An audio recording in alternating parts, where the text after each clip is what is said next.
barns are a vital source of income for livestock producers. We had the chance to meet with Justin Tupper, the general manager of St. Onge Livestock, to find out what it takes to run such an important operation. So there's a lot of people that know who you are.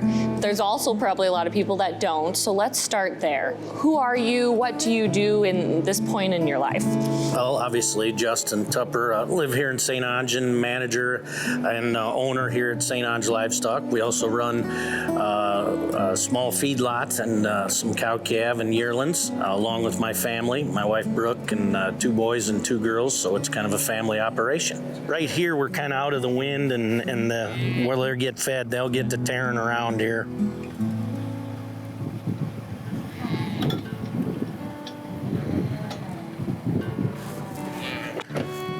You headed back up there then, or? Yeah, I gotta go figure out that other deal. That cow? Which one? The one that calved this morning. Make sure it's square. Was it the one that was laying there by the, where we fed, where we started there? Yeah, where we started. Mm-hmm. Yeah, she's not gonna win Mother of the Year just yet. Figure it out.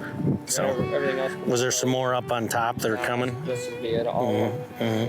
Yep, I was born and raised in Wessington Springs, South Dakota. And then we moved to Kimball when Dad bought the sale barn to Kimball, South Dakota. Was there until about 14, 15 years ago. We had the opportunity to move out here to St. Onge and took a leap of faith. The kids were still in high school and grade school at the time, and made the move and been here ever since. Wow. And you said you had 4 children, right? Yes. What names? Where are they at? Yep, all very close here. Great. Twin girls, Emily and Maggie, both involved in sale day help here and also helping around home. They are 26, I believe, 26 or 7. Trying to remember ages gets a little difficult Sure. after that. But and then boys, Taylor and Cody, and they're both working full-time here with me at the sale barn or in the ranching operation that we run. So Wow. that's nice to have them home. One of the few businesses that absolutely does our work and millions of dollars at a time on a handshake. And, you know, we've had a few instances over the years where we've had trouble with a guy not paying or backing out. But for the most part, when you talk about 125, 30,000 cattle a year sold through the barn and basically business done on a handshake that they're going to pay us, that's the way it's done. You know, it's different. We talk about some of the weather things that we see, like we talked about earlier, that right here along the hills, we'll get a few weather events that you won't see out on the prairie.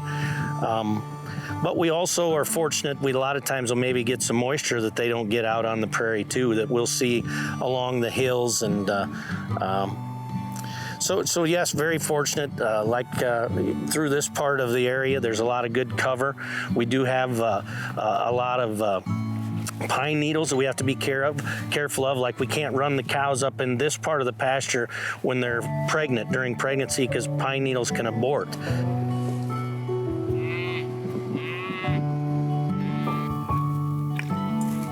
Yep, we feed in the mornings. We're getting toward that time of year where this pasture, they're in a pretty big area out here. As it greens up, then we'll feed less. They'll just graze more. So let's talk about the auctioneering side. You know, how do you get into that? How do you learn how to do that? Well, again, you know, my dad owned a sale barn, was an auctioneer, a self-taught auctioneer too. He did not go to auction school. I had planned to go to auction school and was signed up when I was probably 16 or 17, I don't remember. And we ended up having a sale and things didn't work, so I couldn't go. And so I sold fence posts on the way to school. We lived about 12 miles from town and drove my brothers. I had 2 brothers growing up and drove them nuts selling fence posts all the way, making them call bids at every fence post, and did it for years. And, you know, they just practice. 31, 31, I can give you 31, 25.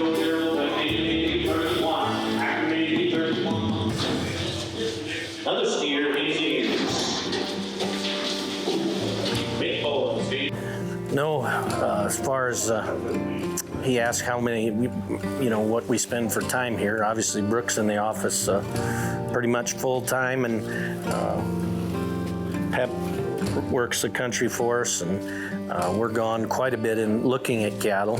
If somebody calls and wants to get an evaluation or whatever, that's what we go do. And the rest of the time we might be here calling buyers here toward the middle end of the week, lining up the sale, and so we split the time pretty good.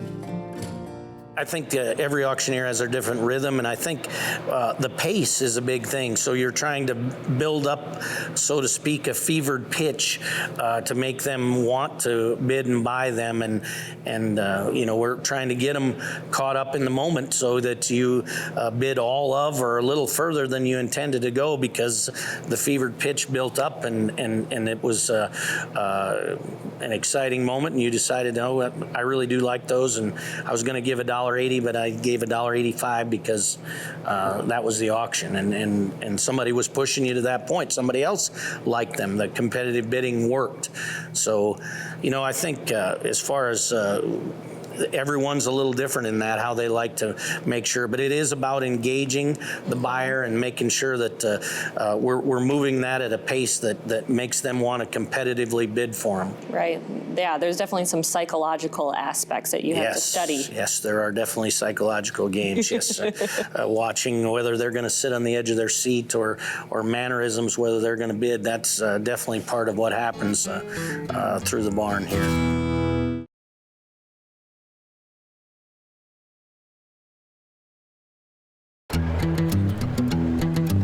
The experience here is extremely important because producers can pick and choose where they go, correct? Without a doubt. I talk about it a lot, that the market can vary day to day.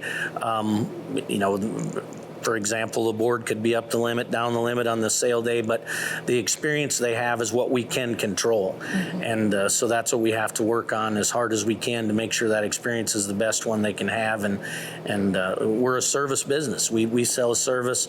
Again, there's a big part that goes into trying to make sure that you have all the buyers here and that the market is as good as it can be. But in the end, I can't change the market. I mean, it is what it is. And so we have to work on that experience and make sure that it is a good one for all those that come through. 21, 2, 3, 8, 3, 9, 83, 83, 4, 85, 86 here, 70, 78, 98, 128, and 99, 30. Now 1, 31, 2, 82, 3, 83, 34. It's just amazing how fast this process is. You have them come in, people are bidding, they're out, and on to the next ones. It's so fast-paced, and it's actually mind-blowing how they crank through all of these different creatures as they come through.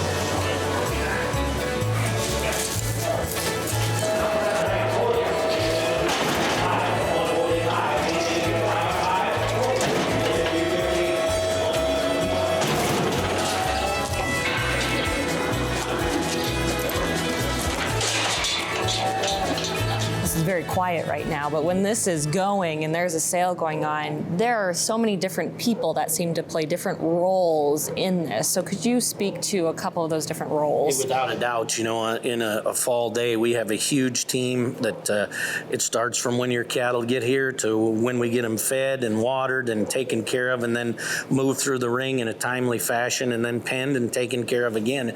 And it takes a small army to get that done, and we want that experience to be good, not only for the livestock, but for the people that own them. So we have a great team here. Starts with our full-time people all the way down to the part-time people, and it does take a small army to do it, and we're very blessed to have some awful good people work here each and every week. So I think one of the things that happens when a group of guys, or you have 7,000 or 8,000 cattle at a sale, and all those consigners, we may have 115, 20 consigners that day, gather. Not every one of them shows up to the sale, but I think that bolsters their I don't know the word I'm looking for, but it bolsters when they're together and they're selling and it's in a competitive manner, that it feels like there's a sense that they're together and they're working to get the most along with the sale barn to get the most for those livestock. So I think that's where it bolsters the community, is because everybody here is working to get them the highest and best paycheck they can get for that day. And so that's what we want them to feel like, that we definitely are striving to make them the most money we can on that given day. And that's another aspect about rural America that is really quite amazing to see, is that whether it be producers competing against each other at a sale barn or athletes in a rodeo, there is this element of, yes, you want to do good yourself, but you also want the people you're competing against to do well. You know, that's a great comment, and one of the things I think about that, when you put the highs of the day for the 550-pound steers, there can only be one that has the highest price for that day, and everybody wants that, but most of the time it's close or within $1 or $2, and so, you know, only one person's going to get those bragging rights for that day. But I think you hit the nail on the head when you said the sense of pride in total community, that, you know, if we have a sale where the good cattle, we're all bringing $1.80 for those 5-weight steers, that's a sense of pride for everybody who sold that day. One guy might got $1.81, but I think that goes to the same thing with rodeo, and when you see those kids or those athletes at every level competing against each other, but yet helping each other out 100%, that's a sense of community that you don't get anywhere else, and I don't know how you can teach it or even explain it talking about. You almost have to live it to understand it.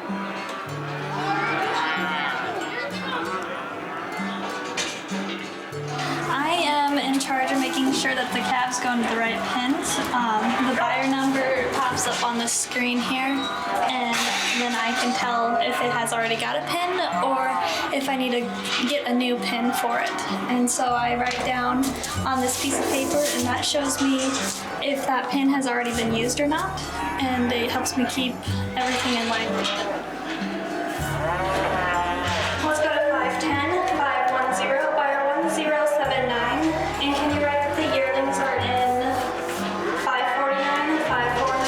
Thank you. As this next generation comes through, that we're continuing to foster that same thought process, that sometimes the community comes first, and I think that's maybe where it gets lost, that in this day and age we forget that maybe sometimes you have to elevate your neighbor, elevate community, elevate somebody else other than yourself, and that's not always the easiest thing to do, but I think that's a huge part of what rural communities do, is think about their neighbor first and maybe yourself second. You'll see even right here, some of these calves, right there's a good example of that Charolais calf's even trying to eat some already on his own.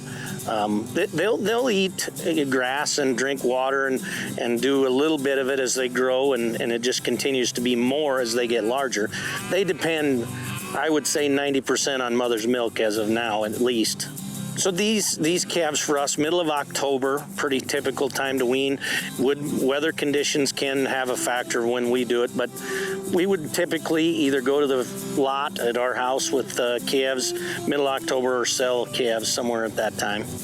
And I think the unique part about that system is, and there's a lot of sale barns around, there's a lot of ways you can sell them at home, whatever, but when you bring them to us, whether it be any auction barn, we work 100% for the consignor, and so that commission you pay us, we're trying to get the top dollar, so you'll continue to do business with us. And I think that's the very unique perspective of the auction barn, is that you have everybody there working to get you top dollar, not just one buyer or one person. It's everybody involved in the sale barn, and every buyer that we have there, we're working to get you the most money for that critter, and that's the free market system at its best. So how does a community support your way of life? You know, sale barns, that part of what we do is a big part of community. It's a big part of the ranching way of life. That's where price discovery happens. You know, there's lots of ways today, and we're part of a video auction company that you can move your livestock or you can sell them at home or that. But still, the day-to-day finding out what cattle are worth happens at the auction sale, and then that's where I think our business is unique to any other. We decide through through a true form of price discovery what value we put on our livestock. We always think we want more, and I think that's what makes it such a good, unique process, is we're always striving to try to get more for that animal and getting that top dollar, and that's very unique. And when we're in a very integrated system where we get down to the big four packers, as the chain goes upward, it gets tougher in the free market side, like an auction, to find those true price discoveries. And I think for years the sale barn is where people have went to do that. That's where social interactions happen and discussions about what's happened in the last year. They come to town and this is their paycheck for that day. So we definitely don't want to take that lightly and make sure that we're working to get the biggest and best paycheck for them we can.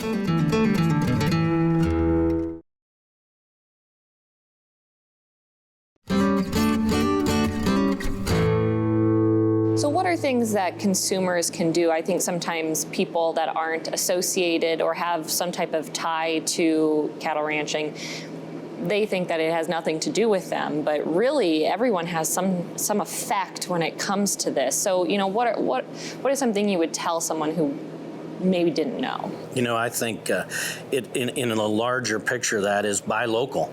If you have a way to source some beef from a local locker plant, a local producer, absolutely do that.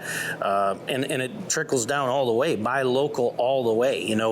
These big box stores and the big Amazons and those, they're not here supporting your local softball groups, your rodeo teams. They're never going to be there. And maybe you can save a few pennies here or there because you did that, but they're not the people that are going to support your community and those people. So I think big advocate of try to buy local, support the people that support you. It's manipulated or isn't, but it is a factor. And we look at right now what's been going on. Grains have jumped probably 30 cents in the last 3 days.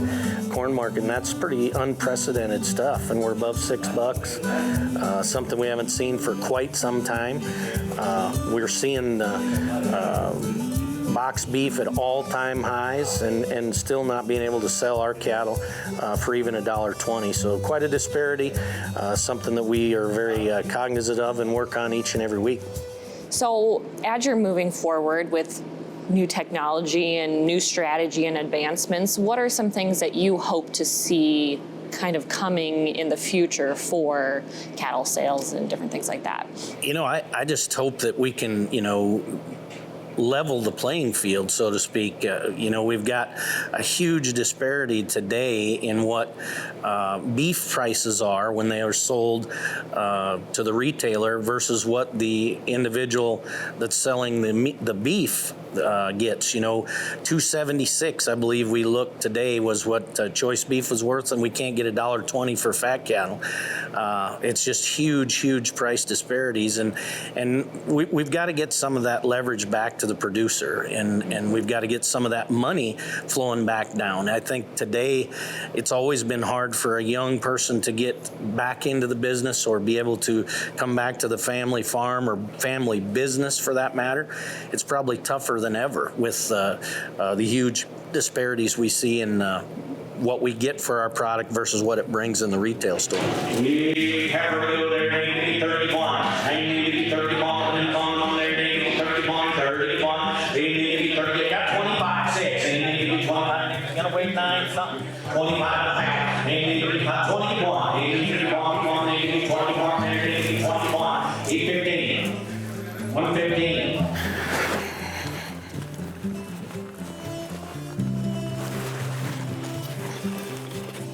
Obviously, our biggest season is in the fall when we're selling calves.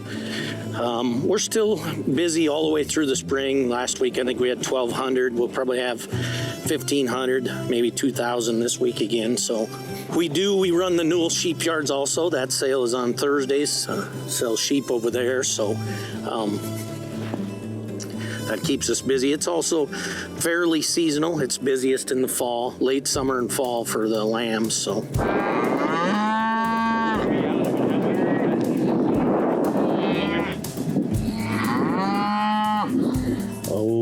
I suppose there's 450, 500 cows, and we maybe have 100 left to calve or so. This bunch, we move some of the pairs. We don't move them all as pairs, and we don't tag each individual calf like some people do here in this group. And most people don't realize that when you go to the grocery store and you pay an arm and a leg just to get a pound of hamburger, that money is not, only a small portion of that is actually going back to the producer. And that's really one of the things that we need to bring to light, that it is a tiny portion. And, when you talk about on any given day 120,000 head of cattle being slaughtered in the United States, and they're making from probably today $700 to $1,000 a head, that's huge. Mm-hmm. And those profits are not trickling down. I mean, the feedlots are struggling to make them work. They paid pretty good money for those yearling cattle today that are getting butchered, and with $6 corn rising up, those things, the disparity's huge. So it's an everyday battle, and we've got to stay in it. We've got to make sure that we fight every day for our individual rights and our farmers and ranchers to be able to make a profit. Right. It really sounds like through conversations and education, producers and consumers alike can work together, and it's a win-win for everybody. I do think that, and I do think that's what they want to see. And I think there's been a long disconnect between the producer and the consumer. And I guess I give the analogy a lot of times. I am not sure you couldn't go to Belle Fourche and ask one of these kids where milk comes from, and they'd say one of the local grocery stores. Right. And I think that's a disconnect that we've got to fix. People have to understand where their products are and what happens within the process of it. I mean, that's how we feed the world, and I think we have the safest protein there is in the beef industry, and we have a lot of things to be proud of, and we have a great product, and it is the Midwestern way of life. That's coming from the salt of the earth, so to speak. Mm-hmm. That's these producers. If we don't take care of the land and we don't take care of the livestock, we don't have anything. There is nothing. So it is in our best interest as producers and livestock marketers to make sure that we have the safest, best product we can have. And that's a line that we definitely want the consumer to understand, that it is within our livelihood that we have to make that happen. So I think if there was anything good could come out of this pandemic, that might be one of the things that the consumer is learning, that they have a safe product and they're figuring out where it comes from, and I think that's a good thing.